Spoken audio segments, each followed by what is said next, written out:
बिस्मिल्लाहिर्रहमानिर्रहीम, अस्सलाम वालेकुम। अली सलमान जी टीवी के तमाम नाजरीन को जी स्पोर्ट्स में खुश आमदेद कहता है, जहां पीर से लेकर जुमेरात तक रोजाना रात 11:05 पर हम इस महफिल को सजाते हैं आपके लिए और बात करते हैं उस दिन खेले जाने वाले मैचेस या उस दिन से जुड़ी स्पोर्ट्स की खबरों के बारे में। और जैसा कि आपके इल्म में है कि पाकिस्तान ने ट्राई नेशन सीरीज अपने नाम कर ली है और अब ऐसा लगता है कि पाकिस्तान की टीम फतूहात के ट्रैक पे निकल पड़ी है, क्योंकि हमने देखा कि हांगकांग सुपर सिक्सेस में पाकिस्तान ने कामयाबी हासिल की। राइजिंग स्टार एशिया कप जो खेला गया वहां पाकिस्तान ने फाइनल में अगेंस्ट बांग्लादेश कामयाबी हासिल की और उसके बाद जनाब अभी हमने ट्राई नेशन सीरीज में भी कामयाबी हासिल की। तो क्रिकेट के हवाले से अच्छी खबरें सामने आ रही हैं। कायद-ए-आज़म ट्रॉफी का फाइनल भी इस वक्त जारी है कराची और सियालकोट की टीमों के दरमियान। दोस्तों क्रिकेट ऑन भी है और क्रिकेट जारी भी है और पीसीबी की कोशिशें भी हैं कि किसी न किसी तरह ग्रास रूट लेवल से क्रिकेट को सपोर्ट और प्रमोट किया जाए। और इस हवाले से पीसीबी भी अपना काम कर रहा है और जी स्पोर्ट्स भी अपना काम कर रहा है और जहां जहां डोमेस्टिक स्पोर्ट्स है वहां वहां जो है वो जी स्पोर्ट्स भी है। प्रोग्राम में बहुत कुछ होगा, लेकिन सबसे पहले प्राइम का फॉर्मेट आज की टॉप स्टोरीज। हम वर्ल्ड कप के लिए पूरी तरह तैयार हैं। T20 वर्ल्ड कप जीतकर 2026 यादगार बनाएंगे T20 कप्तान सलमान अली आका। कौमी टीम अच्छे रिदम में है। उम्मीद है Pakistan team T20 world cup में परफॉर्म करके दोबारा नंबर 1 बनेगी। अब्दुल रज़ाक। हमारी मेजबानी करने पर पाकिस्तान और पाकिस्तान क्रिकेट बोर्ड का शुक्रिया अदा करते हैं। हम बहुत जल्द वापस आएंगे। जिम्बाब्वे टीम के कप्तान सिकंदर रज़ा का पाकिस्तान के दौरे पर खुशी का इजहार। मैं PSL के नए दौर में शामिल होने पर बहुत ज्यादा पुरजोश हूँ। PSL अपने बेहतरीन मयार और वर्ल्ड क्लास टैलेंट की वजह से T20 में एक नुमाया मकाम रखती है। फाफ डू प्लेसिस के बाद मोइन अली भी IPL छोड़कर PSL खेलने के लिए तैयार। कायद-ए-आज़म ट्रॉफी फाइनल के पहले दिन कराची ब्लूज ने 6 विकेटों पर 285 रन बनाए। ओवर 40 T20 वर्ल्ड कप के फाइनल में ऑस्ट्रेलिया ने पाकिस्तान को शिकस्त दे दी। पाकिस्तान विमेंस अंडर 19 टीम का दौरा बांग्लादेश में पहला ट्रेनिंग सेशन। कौमी विमेंस अंडर 19 टीम ने हेड कोच मोहम्मद मसूर की क़यादत में ट्रेनिंग की। GTV की खबर पर फौरी action. International hockey players pro league का मसला हल कर दिया गया। GTV न्यूज ने मामला उठाया तो पाकिस्तान स्पोर्ट्स बोर्ड ने नोटिस ले लिया। PSB की जानिब से यकीन दहानी पर टीम कल अर्जेंटाइन रवाना होगी। 46वीं HEC all Pakistan interversity tennis women championship का आगाज हो गया। चैंपियनशिप का इफ्तिताह मोहतरमा इरम अकबर अली खान ने किया। आरिफ हबीब की खुसूसी शिरकत। थाईलैंड में खेली जाने वाली सार्क वुमेन फुटसल चैंपियनशिप के लिए खिलाड़ियों की ट्रायल्स जारी। कोयटा की खवातीन खिलाड़ी चैंपियनशिप में कौमी टीम की नुमाइंदगी करने के लिए पुरअज़्म। नाज़रीन, ये थी आज की टॉप स्टोरीज। टॉप स्टोरीज में बहुत सारे खेलों को देखा है, इस पे बात भी करेंगे आने वाले अगले शोज में, लेकिन इस वक्त लेंगे हम एक ब्रेक और ब्रेक के बाद वापस आएंगे तो एक स्पेशल गेस्ट हमारे साथ मौजूद होंगे। मिलते हैं ब्रेक के बाद।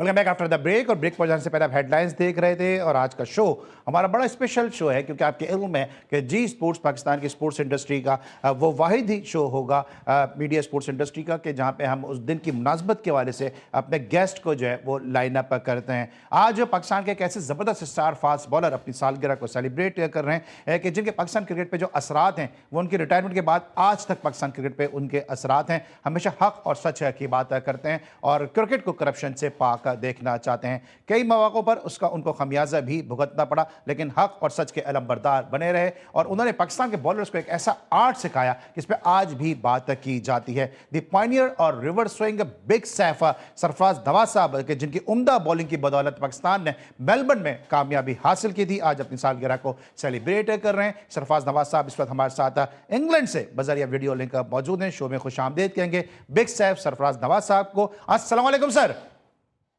वालेकुम सलाम, thank you very much. Sir, सबसे पहले आपको सालगिरह की बहुत बहुत मुबारकबाद और अल्लाह ताला आपको ऐसी कई जो सालगिरह सेहत सलामती तंदुरुस्ती के साथ अपने प्यारों के साथ मनाने की तौफीक अता फरमाएं। क्या कहेंगे सर अपनी सालगिरह के हवाले से अपने फैंस को क्या मैसेज देना चाहेंगे? सालगिरह तो यहाँ बस बच्चों में मनाऊंगा, क्योंकि हमारे में वो सिस्टम नहीं कि 50-100 आदमी जमा करें और ये करें। बस ये शादी सी होगी, बेगम और बच्चे मेरे जो हैं यहाँ घर के अंदर केक काट के तो बस आपस में गपशप लगाएंगे, खाना खाएंगे और बस अल्लाह करे जो आप सेहत के बारे में बात कर रहे हैं, सेहत के लिए भी दुआ गो होंगे वो भी, और आप भी हैं, और आमीन। काफ़ी दोस्तों के अराउंड द वर्ल्ड मैसेज आते हैं। तो मैं सबका शुक्रगुज़ार हूँ कि जो ये मैसेज भेजते हैं और विश करते हैं मुझे for best of my health. जी। सर तबीयत के बारे में कुछ बताइए, क्योंकि आपकी कुछ वीडियोस भी बीच में आई हैं। इस वक्त हम आपकी वो फास्ट बॉलिंग की वीडियोस भी चला रहे हैं, जहां पे ऑस्ट्रेलिया में आपने पाकिस्तान को कामयाबी दिलाई थी। क्या ज़बरदस्त आपका स्पेल था मेलबर्न में, कि जहां पे आपने एक नामुमकिन मैच जिताया था। लेकिन आज उसी सरफराज नवाज को हम देखते हैं कि चलने में थोड़ी सी मुश्किलात हो रही हैं, थोड़ी प्रॉब्लम हो रही हैं। तबीयत के बारे में सर थोड़ा आगाह कीजिएगा। देखें, शुरू में जब ये मामला हुआ तो मैंने यहाँ लंदन में जो कोविड शुरू हुआ था, और उसके यहाँ पे यह कहा गया कि जी आप अपना ज़्यादा उम्र के जो लोग हैं वो बाहर ना निकलें। मैं 2 साल फिर घर के अंदर ही बैठा रहा, टीवी देखना, और घर के अंदर बाथरूम चले गए बैठ के कमरे में टीवी। उससे जो टाँगें कमज़ोर हो गई हैं और मसल वीक हो गए हैं, वरना तकलीफ नहीं है, दर्द नहीं होती। हम्म। आज यही मैं चेक करवा के आया हूँ, और एक तरफ से वो कहते हैं कि जो मैं चला नहीं 2 साल, उससे जो पाँव है नीचे उसकी दो मेन आर्टरी तो ठीक है, छोटी-छोटी आर्टरी थोड़ी क्लोज़ हैं। वो चेरिंग क्रॉस हॉस्पिटल में मेरी कोई 1 हफ्ते के बाद डिटेल वहाँ का जो एक्सपर्ट होगा उससे मीटिंग होगी। अब वो बताएगा कि आइंदा क्या ट्रीटमेंट करना है और क्या करना है। बाकी वॉकर के साथ चल लेता हूँ थोड़ी दूर तक, और उसके साथ फिर इस तरह मामला चल रहा है। आमीन। ठीक है, बिल्कुल। अल्लाह ताला आपको सेहत दें, तंदुरुस्ती दें। पाकिस्तान क्रिकेट बोर्ड या आपके कोई साथी खिलाड़ी आपकी खैरियत वगैरह मालूम करते हैं, या सरफराज नवाज की सच की वजह से सरफराज नवाज को भूल गए? देखें, भूलते तो नहीं, क्योंकि आप लोग जो चैनल्स में मुझे लेते रहते हैं, उनको ये नज़र आ जाता है कि मैं ज़िंदा हूँ और सही सलामत हूँ, और उनकी खबर भी रखता हूँ कि क्या कर रहे हैं, और क्या खबर लेते भी हैं आप गलत हो उनकी? रहा है। बस बताता भी हूँ मैं। चेयरमैन जो मौजूदा आए हैं या ज़कात शरीफ थे, इनको बाकायदा लिख के भेजता था कि ये गलत है, ये कर लें, ये जुआरा ग्रुप में आपने लोगों को क्यों रखा है, इस तरह की चीज़ें। जैसे अब नकवी साहब आए हैं, इन्होंने वहाब रियाज को शुरू में ले लिया, जो सबसे आपको पता ही है जुआ ग्रुप, और उसका वालिद भी मशहूर था कि वो भी बुक मेकरों का साथी है। तो इस तरह के जो लोग आ रहे हैं, तो उसके बाद फिर मजीद वक़ार यूनुस आ गया, उसके बाद ये आपका सियालकोट का जो था कैप्टन, ये शुएब शुएब मलिक आ गया। अब आप देखें, ये सारा सकलैन मुश्ताक आ गया। ये जुआ ग्रुप के सब नोन पर्सन है। देखिए सरफराज भाई, जस्टिस क्यूम। सरफराज भाई कतक कलामी होती है। अब वो हालात नहीं रहे। अब आप जो भी बात कर रहे हैं, आपके अपने ख्यालात हैं। मेरा या मेरे चैनल का इससे मुत्तफिक होना ज़रूरी नहीं है। और आपके ख्यालात हैं, वो हम डिस्क्लेमर भी चलाते हैं। लेकिन अब जिस तरह माजी में बातें करते रहे हैं इस हवाले से, क्या आपके पास कोई सबूत भी हैं, या आप सिर्फ बातें ही कर रहे हैं? क्योंकि अब तो आपको पता है ऐसे कानूनी सकम आ गए, ऐसे कानूनी पेचीदगियां आ गई हैं कि अगर आप जो बात कर रहे हैं उसको प्रूव नहीं कर पाए, तो फिर आपको इस उम्र में मसाइल का सामना भी करना पड़ सकता है। देखें हजूर, ये सारी चीजें मैंने जो पहले भी कही हुई हैं, उसके बाद तो इनको फाइन हुए हैं, हम्म। सजाएं हुई हैं। इससे ज्यादा मैं क्या बताऊं। ये हम्म। आप मेरी किताब में पढ़ेंगे, ऐसी ऐसी इंकशाफात जुए के ऊपर होंगे। अब एहसान मानी की बात कर लें, सबसे बड़ा जुआरिया वो एहसान मानी था, जिसको तौकीर जिया ने अप्रूव किया। मैंने मुशर्रफ साहब को लेटर लिखा कि मुशर्रफ साहब सदन है आप, ये आप जुआ ग्रुप के आदमी को तौकीर जिया प्रमोट कर रहे हैं, आईसीसी का चेयरमैन। तो इसको इसकी जगह इमरान खान को करें, माजिद खान को करें, और उसके बाद सी वासन को करें। आप ये जुआ ग्रुप के आदमियों को क्यों कर रहे हैं? अब तो कीर जिया को मैंने लॉर्ड्स टेस्ट 2003 में जो था, पाकिस्तान वर्सेस इंग्लैंड, इसके दफ्तर में जाके मैंने, जावर सईद मैनेजर बैठा हुआ था उस टीम का, उस वक्त मैंने कहा अपना जनरल वकील जिया साहब, ये जुआ मैच पे फिक्स हो गया है लंदन लॉर्ड्स का, और ये 3 दिन में खत्म होगा। 15 दिन पहले बताया। फिर नेक्स्ट डे मैंने लेटर भी लिख दिया कि ये जुआ ग्रुप का मैंने आपको बताया है, इसके ऊपर करें, लेकिन कुछ नहीं। उसके बाद जुआ ग्रुप के आदमियों को, तो वकील जिया साहब ने, वकार यूनुस, वसीम अकरम को मैंने कैंप रखे लगाए हुए थे, तो वकील जिया नहीं लगवाए थे। मैंने इनको लिखा था कि ये वर्ल्ड कप 9 जो साउथ अफ्रीका में है, काबल नहीं है, इनको टीम में ना लेके जाएं। लेकिन जुआ ग्रुप को ये साथ लेके गए। इंजमामुल हक युवा ग्रुप का तो अख्तर रसूल का बयान छपा है अखबारात में हर जगह पे कि वो 20 से ज्यादा स्कोर नहीं करेगा किसी इनिंग में, और यही हुआ। उसके बाद देखें अपना ये इंजमाम 1 साल क्रिकेट से बाहर कर दिया तो कीर जान ने। तो कीर जान साहब ने पूछा इससे शायद कि ये देखो ये अख्तर रसूल का बयान है, तो उसने कहा जन्नत साहब आप भी हैं तो हम भी हैं। अब ये कहना आप भी हैं हम भी हैं, और उसके बाद ये सारी चीजें बतानी और मुशर्रफ साहब को भी बतानी, तो इसके ऊपर इग्नोर करना क्या मकसद है इनका। ठीक। उसके बाद एहसान मानी ने मेरे ऊपर 50 करोड़ का केस किया, 50 करोड़ का हम्म। इस्लामाबाद सेशन कोर्ट में। मैंने जब कोर्ट में चीजें पेश की भाग गया। उसके बाद लिख के भेज दिया मुझे, जज साहब ने कहा, जज साहब ने कहा जी कि आपका हम अपना मानी साहब कह रहे हैं कि आपका नाम विड्रॉ कर लेते हैं। मैंने जज साहब को कहा जज साहब आप विड्रॉ नहीं करेंगे, प्रोसीड करें, अभी तो मेरे काबू में आए हैं। हम्म। और ये विजडन में लिखा हुआ है, दालमिया का, एहसान मानी का, मैथ्यू एंगल एडिटर विजडन, के ये दोनों जुआरी हैं और जुआ ग्रुप के आदमी हैं। ये तो किताबों में छप चुका है, इसकी मुकम्मल डिटेलें आप अभी भी पढ़ेंगे ना। ठीक। उसके बाद फिर और बेशुमार आपके पास जुआरी मौजूद है। वसीम अकरम का बाप अगवा हुआ, 50 लाख दे के उसको वापस लेके आया। तो क्यों लेके आया, डबल प्ले किया। ये इस तरह की चीजें आप जब देखेंगे ना, और उसके बाद फिर जो दोनों वीडियो होती रही है, किसान ये आप नजम सेठ की बात कर रहे हैं, $2 लाख आपका ये जो अपना उमर अकमल को ऑफर हुआ था इंडिया के खिलाफ वर्ल्ड कप में, ऑस्ट्रेलिया में जो था, और एहसान मानी ये जो था नजम सेठी, ये बुक मेकर के घर में इंडिया में बैठा हुआ था। इसके आपने अखबार में भी छपा है, उसका आज तक किसी ने क्लियर नहीं किया, जवाब नहीं दिया। उसके बाद ये जो लोग पढ़े गए थे शर्जील इधर उधर, इसने कहा कि मैंने जुआ होने दिया ताकि मैं मौके पे फकड़ जाके, और उसके बाद आप खुद देखें कि जुआ होने क्यों दिया है, क्योंकि ये इन्वॉल्व होते थे, बुक मेकरों से तल्लुकात थे और खामोश रहते थे। उसके बाद यही जुआरिये ये सारे वापस लेके आती हैं। क्रिकेट बोर्ड में जो जस्टिस क्यूम साहब ने 8-10 आदमियों को फाइन किया और लिख के भेजा कि ये तमाम प्लेयरों को क्रिकेट बोर्ड की दीवारों के करीब नहीं आने देना।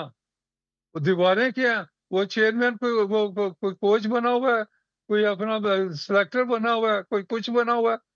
और इंतजाम का जो आगे साथी था 8 प्लेयर खरीद के बैठा हुआ था। 8 प्लेयर वो जो ऐसे टॉप प्लेयर थे उनको जो मर्जी करवा ले, और टूर के ऊपर देखिए इंग्लैंड के देखिए ऊपर सरफराज भाई, ये आपका। जो आप इतनी सारी बातें बता रहे हैं, आपको आप जब इस तरह की बातें करते हैं तो एक तरफ जो क्रिकेट हल्का है वो ये भी कहते हैं कि आपकी इन बातों से पाकिस्तान क्रिकेट को नुकसान पहुंच रहा है, क्योंकि इतने बड़े बड़े लोगों के नाम जो है वो आप ले रहे हैं कि जो पाकिस्तान क्रिकेट में उनका बड़ा उनकी सर्विसेज भी रही हैं और अब वो बड़े ओहदों पर भी रहे हैं। तो इससे आपको क्या लगता है कि आप जिस तरह ये नाम लेते हैं इससे आपको खुद जाती तौर पर क्या नुकसान कोई पहुंचता है? देखें अब वसीम अकरम का नाम तो अताउर रहमान ने लिया, एफिडेविट लिख के दिया, जो खालिद महमूद ने चेंज करके बदल दिया, और उसके बाद उसको फिर अकेले को बैन कर दिया गया। सलीम मलिक के ऊपर बैन लगा। आप सलीम मलिक का देख लें, ऑस्ट्रेलिया श्रीलंका में Pakistan versus Australia singer trophy इस तरह का कुछ था, तो वो मैच था। वहां पे बुखातर ने $2 लाख दे के, या पाउंड थे, सलीम परवेज को भेजा। उसने मुझे बताया सलीम परवेज को भेजा, मुश्ताक जो दाढ़ी वाले साहब हैं आप, उनको दिए कि ये आप डिश आउट करने हैं। तो उसने ये सारे लिए श्रीलंका में डिश आउट किए। अब सईद अनवर का बयान सुन ले, वो प्रीचिंग करने जाता था आजाद कश्मीर में। मैं छत्तर में रहता था इस्लामाबाद में, तो रास्ते में वो रुकता था खाना खाना।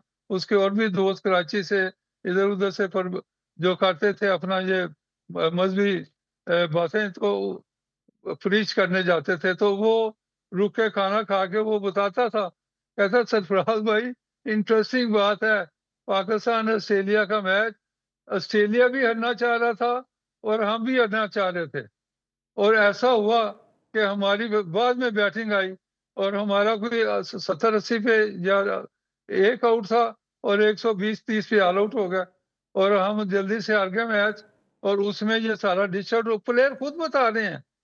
उसके बाद ये जस्टिस जज यूसुफ की रिपोर्ट निकालें, उसमें तो प्लेयरों ने एक दूसरे के खिलाफ कहा हुआ है, रिकॉर्ड पे मौजूद है, इन राइटिंग में, 3 आदमियों की कमेटी में वो सारी चीजें ये किताबें पढ़ेंगे ना, आप हैरान होंगे कि इसी तरह के वाजिया प्लेयर एक दूसरे के बारे में बात कर रहे हैं कि इसने इतना पैसा ले लिया, अच्छा इसने सरफराज इतना भाई, कर मुझे लिया। मुझे मुझे इस ब्रेक लेना है, जरा वापस आऊंगा। मैं पूछूंगा फिर ये सिलसिला कब से शुरू हुआ, क्योंकि अभी आपने सलीम मलिक का भी नाम लिया और सलीम मलिक के लिए जो उनके खिलाफ खड़े हुए थे अदालत में जाके केस उठाया था राशिद लतीफ और बासित अली, उन्होंने कहा कि सलीम मलिक को स्केप गोट बनाया गया, वरना कुछ और चेहरे थे इनके पीछे। इस पे बाद में उन्होंने स्टेटमेंट भी दिया, इस पे भी बात करेंगे। और मैच फिक्सिंग ने पाकिस्तान क्रिकेट को कितना जो है वो डैमेज किया, इसको भी डिस्कस करेंगे एक छोटे से ब्रेक के बाद।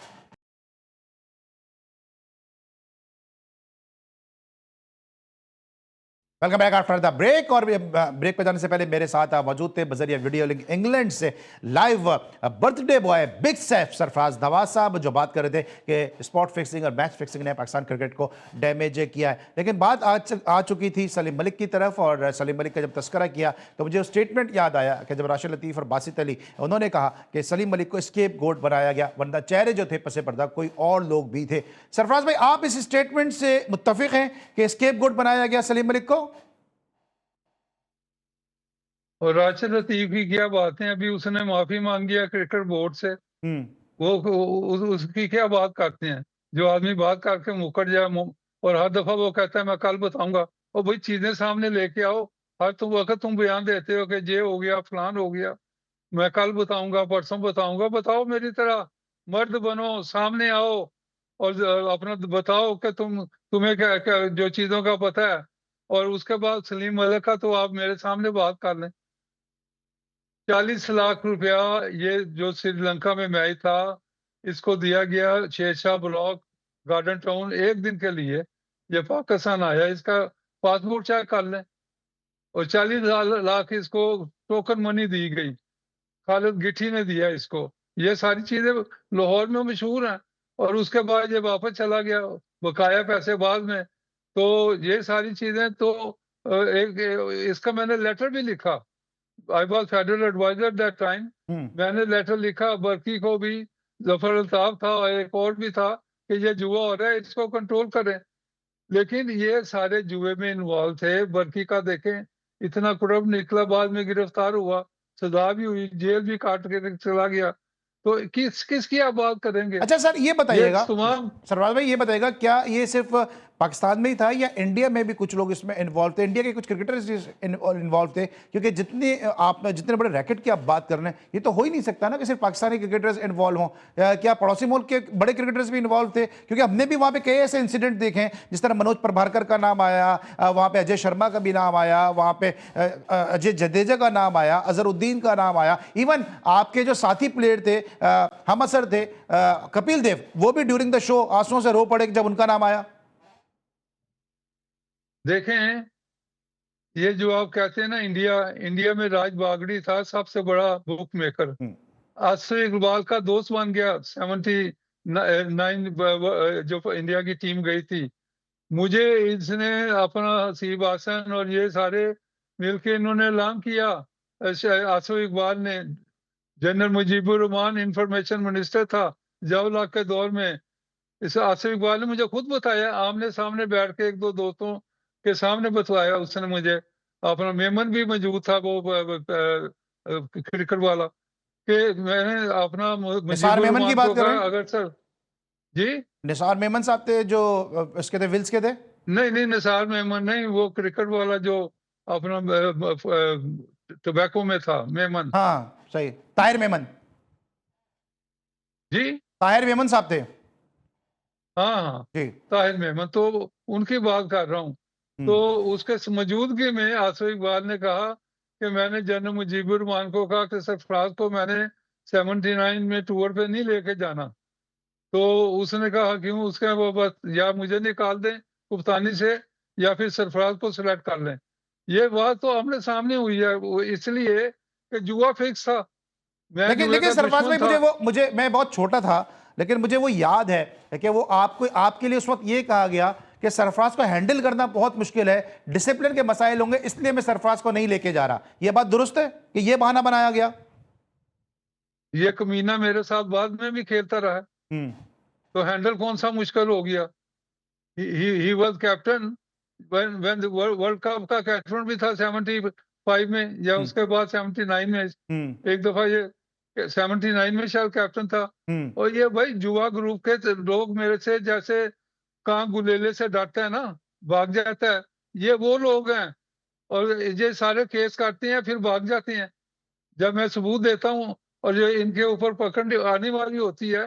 तो आसफ इकबाल तो सबसे बड़ा जुआरिया था, उसने ये जुआ किया। लेकिन सरफराज और भाई, राज सरफराज भाई, आप जितना बोल्ड आप बात कर रहे हैं, यकीनी तौर पे आपके पास इसके सबूत होंगे, इसलिए आप इतनी बात भी बोल्ड कर रहे हैं। लेकिन दूसरी तरफ ऐसे ही इल्जाम आपने मुखातिर साहब पे, आसिफ इकबाल साहब पे, सीबीएफएस के जमाने में भी लगाए थे। और आपको याद होगा, बहुत ही माजरत के साथ, क्योंकि हम रिकॉर्ड पे ये चीजें, इसलिए मुझे पूछना बनता है। तो उन्होंने जब आपका बेनिफिट कराया तो नाराजगी में ये कहा कि यार आपको आने की जरूरत नहीं है, हम आपका चेक भेज देंगे, और फिर आपने वो चेक रिसीव भी कर लिया। फिर अगर जुए के इतने इल्जाम थे तो फिर आप वो चेक रिसीव ही नहीं करते।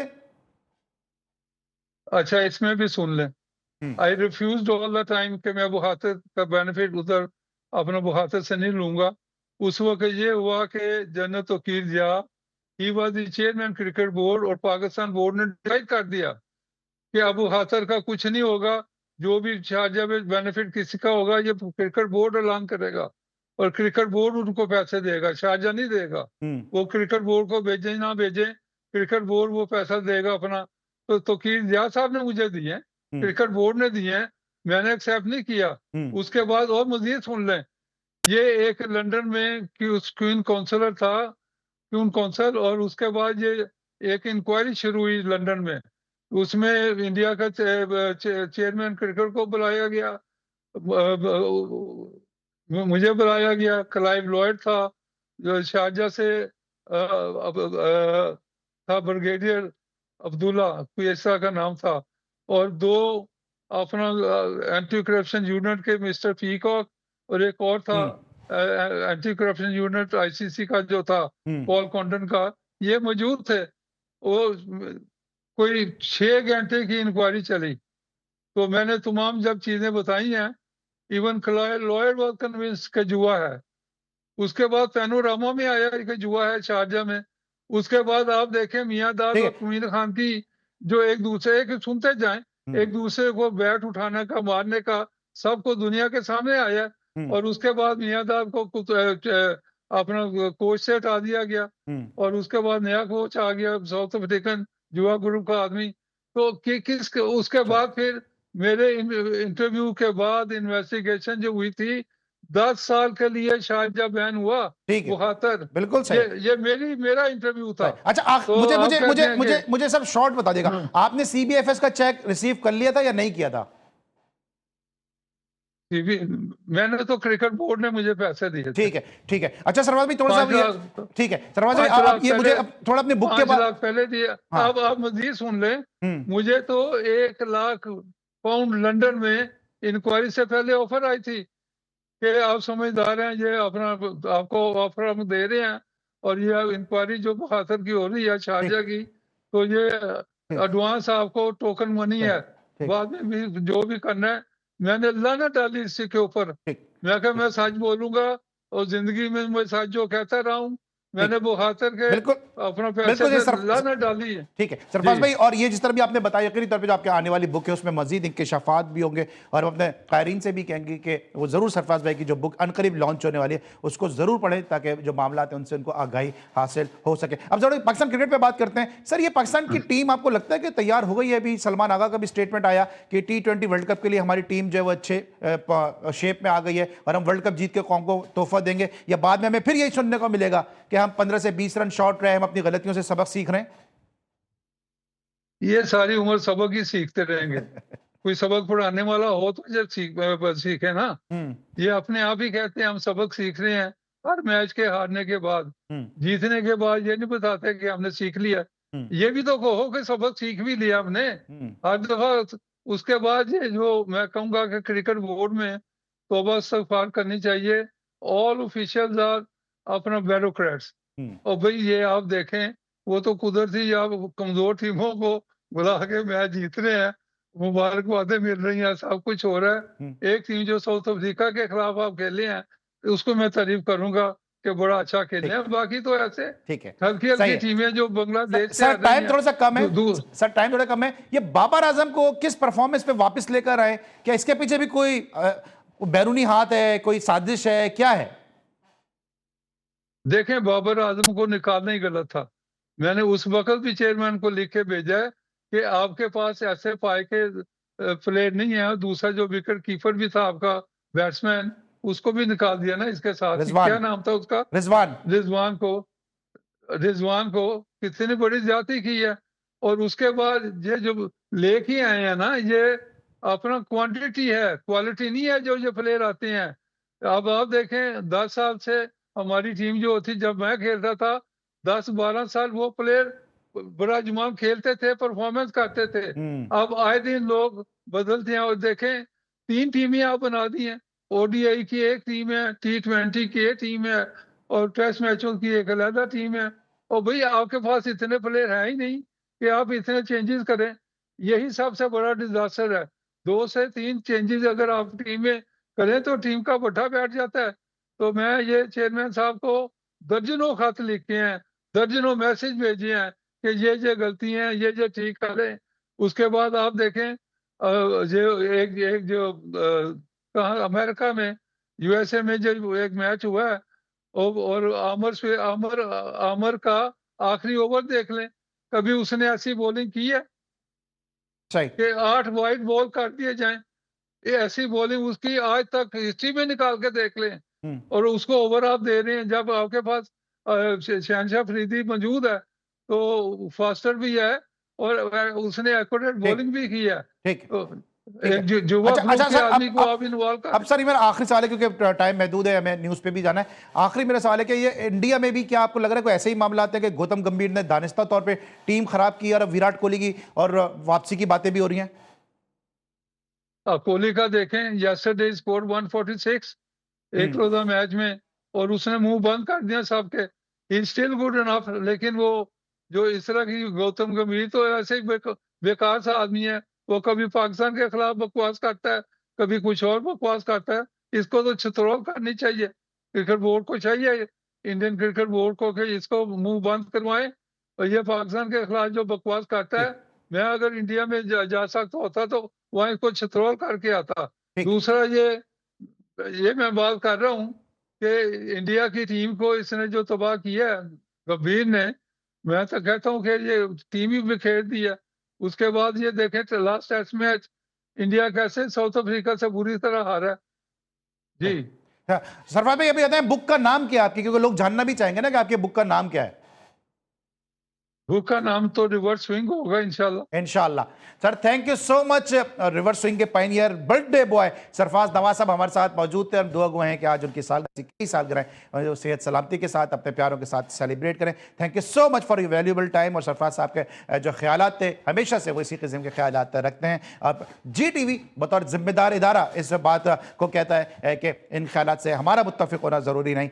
उनके ख्यालात थे, आप तक पहुंच गए, अब आप उसको जो है वो खुद इसको बेहतर फैसला कर सकते हैं। हॉकी के हवाले से हम बात करेंगे कि हमारे जो रिपोर्टर है मुश्तबा सैयद, उन्होंने हॉकी के हवाले से खबर दी थी और पाकिस्तान हॉकी फेडरेशन ने उस खबर पे नोटिस लिया और पाकिस्तान की टीम जो है वो अब अर्जेंटाइन कल रवाना हो रही है। मुश्तबा के हवाले से आप देख सकते हैं कि क्या पाकिस्तान हॉकी प्रो लीग की तैयारियां हैं। मुश्तबा अपडेट कीजिएगा कि क्या इस हवाले से अपडेट्स हैं। हाँ जी बिल्कुल सलमान भाई, हम एक तरफ तो बात करते हैं पाकिस्तान हॉकी टीम की कि पाकिस्तान हॉकी टीम में अपना खोया जो मकाम था, एक अरसे पाकिस्तान एक वर्ल्ड चैंपियन रहा था, वो मकाम जो है पाकिस्तान वापस हासिल करे। हुकूमत की कोशिश भी है, हमें हुकूमत के बयानात भी नज़र आते हैं। लेकिन दूसरी जानिब अगर हम देखें तो हुकूमत बयान के बरक्स जो है PSB, जिसको 25 करोड़ की ग्रांट दी गई थी हुकूमत की तरफ से कि पाकिस्तान हॉकी फेडरेशन पे जो प्रो लीग खेले जा रहे हैं उनके खिलाड़ियों के लिए दिया गया था, और कहा गया था कि पाकिस्तान जो हॉकी है उसकी बेहतरी के लिए जो इक़दाम किए जाए वो करने चाहिए। चाहिए।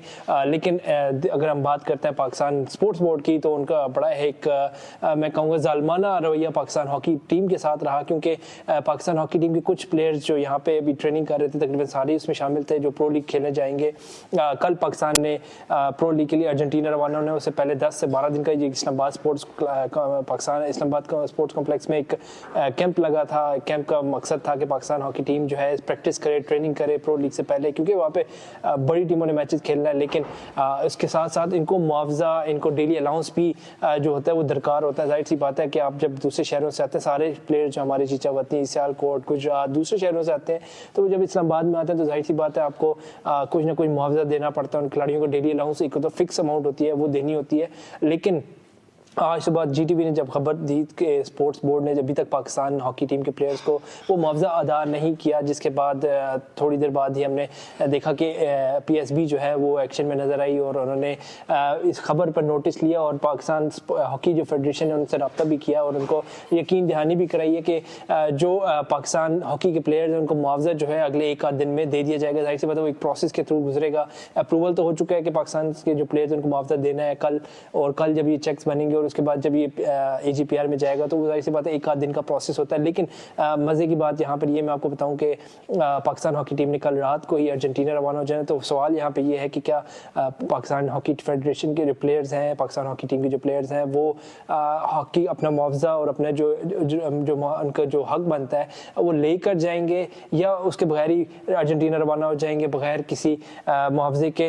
वाज़ेह रहे कि पाकिस्तान बांग्लादेश का जो सीरीज हुई थी, प्री क्वालिफिकेशन सिनेरियो था जिसमें पाकिस्तान ने सीरीज जीती थी, उसमें भी पाकिस्तान को जो मुआवजा है वो अदा नहीं किया गया था और वो भी अभी तक ताहाल पेंडिंग चलता आ रहा है। तो पाकिस्तान हॉकी टीम के साथ जो thank you so much Mustafa, हमें अपडेट कर दें पाकिस्तान हॉकी के हवाले से। और नाज़रीन, हमारी कोशिश होती है कि हम क्रिकेट के साथ साथ दीगर खेलों को अपने शो का हिस्सा बनाएं। सरफराज नवाज साहब, मुस्तफा, आपका बहुत बहुत शुक्रिया। ये तो हमारी आज की एपिसोड थी जिसमें हमने बात की मुख्तलिफ जो है स्पॉट फिक्सिंग के हवाले से। सरफराज साहब का ये खास मौजू है जिसमें उन्होंने खुल के गुफ्तगू भी की, उनकी किताब भी इसी हवाले से आ रही है रिवर्स स्विंग, जिसमें मजीद इंकशाफात भी होंगे। लेकिन जनाब, मसले मसाइल चल रहे हैं। एशिया की biggest cricket nursery Karachi region में, जहां पे regional cricket association of Karachi में जहां पे मसाइल चल रहे हैं कि सेक्रेटरी को जो है यहाँ पे डी नोटिफाइड कर दिया गया, अदम एतमाद का वोट उनके खिलाफ आया और पाकिस्तान क्रिकेट बोर्ड ने इस हवाले से उनको डी नोटिफाई कर दिया। बहुत सारे मामला हैं, स्पेकुलेशन है, र्यूमर्स हैं। इसीलिए जी स्पोर्ट्स जो हमेशा ग्रास रूट स्पोर्ट्स की बात करता है, कल स्पेशल एक्सक्लूसिव शो लेकर आ रहा है जिसमें हमारे साथ मौजूद होंगे सेक्रेटरी कराची रीजन